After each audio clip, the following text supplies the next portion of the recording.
Good evening. It's Robert again, and welcome back to my kitchen. What I've decided to do today is something a little bit different. I've decided to do some fresh spreadable cheese. And a lot of people think that cheese it's difficult or it's time consuming. It's really none of those things. It's super easy. It takes almost no effort. And what you end up with is something really special that your family's gonna love. So what I've done is I purchased some half and half. I got it on sale for $2 a quart at the nearby supermarket. And I have here a little envelope, a pouch with bacteria in it, the C33 for making creme fraiche.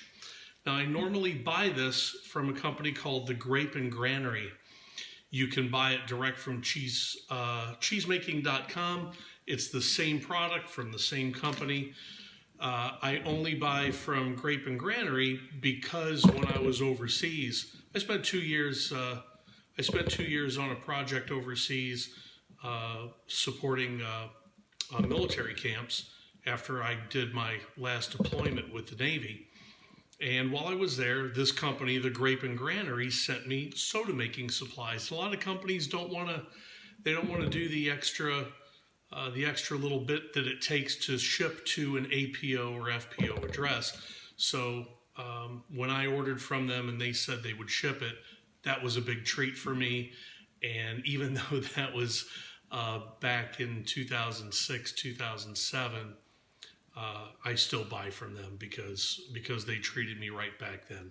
So you can order from Grape and Granary. You can order it on Amazon. You can order direct from cheesemaking.com. I'll typically buy 3 or 4 of these pouches with 5 envelopes in it, and then I stick it in the freezer, and they're good for at least a year. So I haven't had any problems with that. So what I've done is I've already poured a quart of half and half into a saucepan, and all I'm going to do is I'm going to heat this half and half up to 86 degrees. To measure that, I just use a simple digital thermometer. They're like 10, 12 bucks almost anywhere. We have them at our store on historic Main Street, Olivas, for about that. But anyway, I'm just going to warm this up. You're going to put it in you're going to put 1 quart of half and half in like a 3-quart saucepan, and then you're going to set it on its lowest heat because you want it to come up very slowly. You don't want it to shoot over your 86 degree mark. Now I've already warmed this up to about 80 degrees, so it's not going to take me too much longer to get it up to 86. So we've got this set up on a very, very low heat, and all I'm going to do is I'm going to keep the half and half in motion. I'm going to keep the half and half in motion so that the temperature stays consistent throughout, because you don't want hot spots. Like I said, I heated this up to 80 degrees a few minutes ago. It cooled back down to about 77 and a half.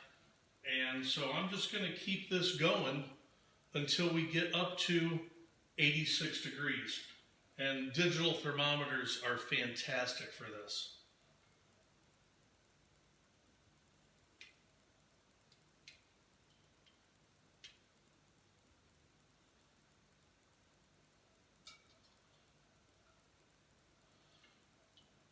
All right, we actually already got it up to 86 degrees.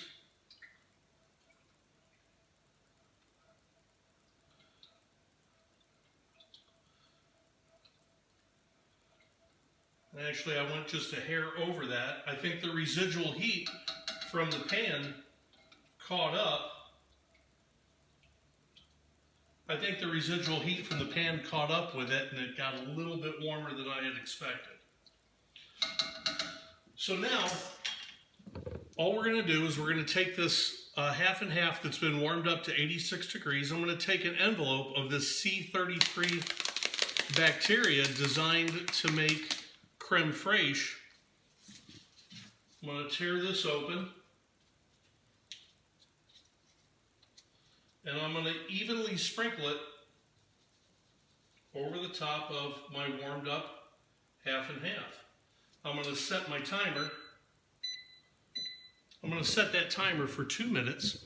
And what that 2 minutes does is it allows the bacteria to become hydrated. So that'll be hydrated.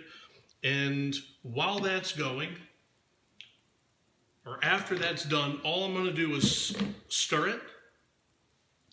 And then I'm going to put a cover on it, and I'm going to forget about it for 12 hours. Once that's done, what I end up with, through the magic of video here, what I end up with is a thick set half and half, and it's supposed to be creme fraiche. I'm going to tell you, I like creme fraiche made with whole cream and a culture. Way better than this as creme fraiche. And then all we're going to do is we're going to take I'm going to take a colander, I'm going to put it, a strainer, I'm going to put it in over a larger bowl. I'm going to line the colander with some cheesecloth. That's all I'm going to do. And then I'm going to take this thick, heavy creme fraiche. It's more like the consistency of a thinner yogurt right now. And all I'm going to do is I'm going to pour this into my cheesecloth lined strainer.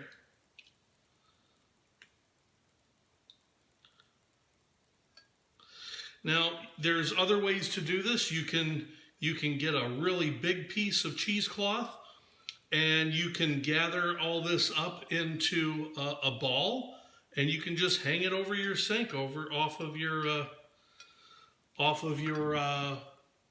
faucet. But I like this a lot better. So it's been 2 minutes. That's rehydrated, and all I have to do is give it a light stir. Put a lid on it, put it on the back of the stove, and forget about it. So I've warmed up my cream, I've put in the bacteria, I've warmed it up, forget about it for 12 hours, and then I pour it into this, and guess what I'm going to do next? I'm going to forget about it for 12 more hours. That's how easy this is. And what I end up with is a fresh, spreadable cheese. It behaves a lot like cream cheese. It's not quite as what you would call sweet as cream cheese. It's more like mascarpone, but it's got a little bit of a tang. So it's something, flavor-wise to me, it's something in between cream cheese and chev. If you took equal parts of cream cheese and chev and blended them together, it would be kind of similar to this when it's done, at least in terms of texture, and almost similar in taste. So now what we're going to do with this cheese, now that it's been strained, is we're going to use it in a few things. I'm going to show you a couple of my favorite things to do with this. I have two very favorite things, and then I just have other stuff that I fiddle with for fun. But one of my favorite things to do is, I've been making this for years, and I used to get these paradas. It's an Indian flatbread, and it's kind of flaky, and you fry it in butter on a skillet, and it's like a flaky pastry.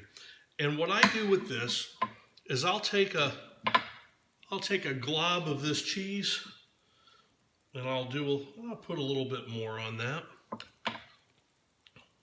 because we like fat, right? That's where all the flavor is. And then I'm going to top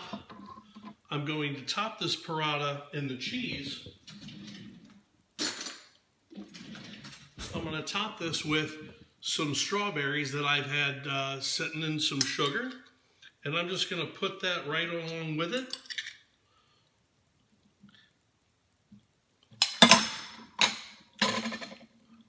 Look at that. You fold it up and you give it to the kids for breakfast. It's amazing. I've served this to guests, kind of almost like a B&B kind of a treat. If we have overnight guests and I know that they're coming early enough, I'll make some of this cheese and I'll have this ready for their breakfast. And this is one of the things that I like to serve with a cup of coffee. Kind of a, just almost something between a pastry and a pancake. It's something a little bit in between. This is my wife's favorite burger. Matter of fact, I just grilled up some venison burgers just for this, and of course because these are my wife's favorites. So I'm gonna take a venison slider, and I'm gonna put a big glob of this cheese right over the top. Now, it's best to do this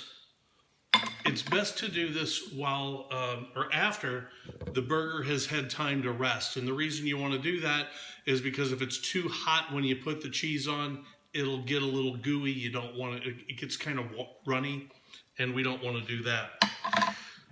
One of the things that we sell at the store is a candied, here, hold on 1 second, there we go. We sell a candied jalapeno, and this is my own original recipe. It's a candied jalapeno that's made in a syrup that is based in Chardonnay wine.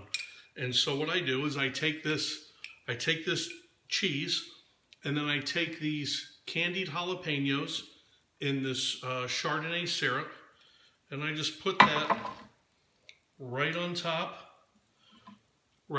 of the burger, and then I serve this on a toasted pretzel bun. And that's my wife's favorite burger. So these are just a couple of things you can do with this cheese. Something else I did with it recently is I took some, there we go, some fresh pitted dates, and I took one of those candied jalapenos, put it in the date, stuffed the date with some of this cheese, and then I wrapped it in a little bit of prosciutto, and that was a neat little treat too. Just something you make 2 or 3 at a time, for you and whoever you're making them for. You don't want to make a big giant plate unless you're entertaining guests. But just for me and my wife, I'll make like 4 of them, and it's just a neat little treat. So again, how simple is this? You warm up some cream, you stir in something, you forget about it for 12 hours, you pour it into a strainer, you forget about it again for 12 hours. And the one thing I didn't tell you about is once you've let it set, I try to let it sit out at room temperature for about 6 hours before I stick it in the fridge, because at room temperature, more of the whey pulls out of the cheese and drains into the bowl. And then before you put the bowl in the fridge, you pour out the liquid in the bottom of the bowl. Some people use that liquid for baking, for pancakes instead of buttermilk. They'll use things like that. It's something you can do. You can use it for other stuff. I usually don't save it because I'm never thinking about it far enough ahead of time. But anyway, it's just something super easy to do. Heat, forget, pour, forget, and then you got cheese. So anyway, thanks for tuning in, and we'll see you next time. We hope you found this as easy as we do, and we hope that you give it a try, and we'll look forward to hearing about what you've done with yours.